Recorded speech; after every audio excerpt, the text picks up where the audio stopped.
Right గా ఉగ్రవాదంపై పాకిస్తాన్ నైజం మరోసారి బయటపడింది. ఉగ్రవాద సంస్థ లష్కరే తోయిబా హమాస్ నేతలు పాకిస్తాన్లోని గుజ్రాండ్వాలాలో సమావేశమయ్యారు.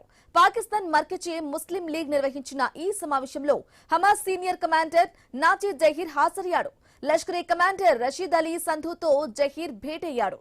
ఇక రెండు ఉగ్రవాద గ్రూపుల మధ్య సంబంధాలను బలోపేతం చేసుకోవటమే ముఖ్య ఉద్దేశంగా ఈ సమావేశం జరిగినట్లు తెలుస్తోంది.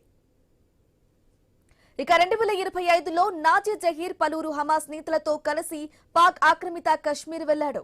ఇది పహల్గామ్ ఉగ్రదాడికి ముందు జరిగింది. ఇక పీఓకే పర్యటన సందర్భంగా భారత వ్యతిరేక ర్యాలీలో లష్కరే తోయిబా జైషే మహమ్మద్ కమాండర్లతో కలిసి జహీర్ పాల్గొన్నాడు.